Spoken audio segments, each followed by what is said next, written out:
کلمہ ایسا ہے جسے ہر نبی نے پڑھا ہے، ہر نبی کے منہ کا نور، ہر نبی کی زبان کا نور اس میں موجود ہے۔ کتنی بڑی فضیلت ہے، ہر نبی نے پڑھا ہے۔ یہ سورہ اخلاص ہر نبی نے نہیں پڑھی، سورہ فلق سورہ ناس ہر نبی نے نہیں پڑھی، تو بعد میں نازل ہوئی۔ لیکن ایک کلمہ ایسا ہے جسے آدم علیہ السلام کے زمانے سے لے کر حضور صلی اللہ علیہ وسلم تک ہر نبی کی زبان سے اللہ نے نکلوایا ہے، پڑھو پڑھو۔ تو ہر نبی کی زبان کا نور ملا نہیں ملا، اس کو اس کے منہ کا نور ملا نہیں ملا؟ آپ کو سکھا دوں بھائی، پڑھو ذرا ساتھ، لا الہ الا اللہ وحدہ لا شریک لہ لہ الملک ولہ الحمد وہو علی کل شیء قدیر۔ ہمارے ماحول میں چوتھا کلمہ کہتے ہیں، حدیث میں چوتھا کلمہ نہیں کہتے ہیں، چوتھا کلمہ ہم نے بنایا ہے۔ چوتھا کلمہ، تیسرا کلمہ، پہلا کلمہ، یہ کلمہ، یہ کلمہ، یہ جملہ آپ کو حدیث میں اوپر نہیں ملے گا، لیکن سمجھانے کے لیے لوگوں کو کہ چلو یہ ہے، یہ کلمہ ہے، ہر نبی کو پڑھایا ہے اللہ نے۔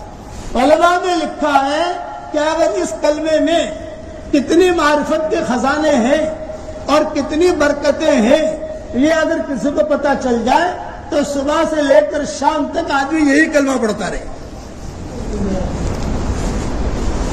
کتنا گہرا سمندر ہے اس کلمے کے اندر۔ اسی لیے کہتے ہیں کہ آدمی فجر کی نماز کے بعد، مغرب کی نماز کے بعد بیٹھے بیٹھے 10 مرتبہ پڑھ لے۔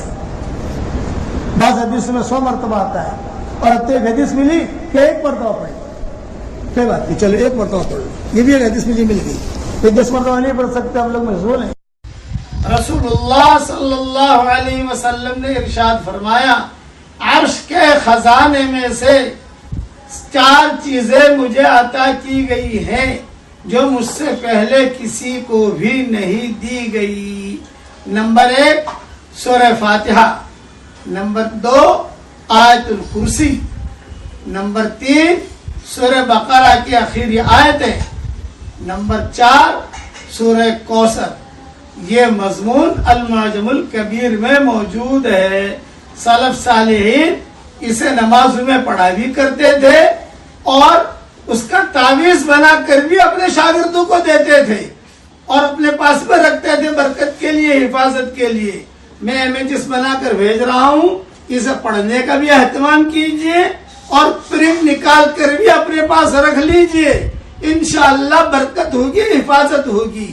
اللہ تعالی ہر شر سے، ہر برائی سے ہم سب کی حفاظت فرمائے اور حلال مال و منال کے دروازے اللہ کشادہ فرمائے۔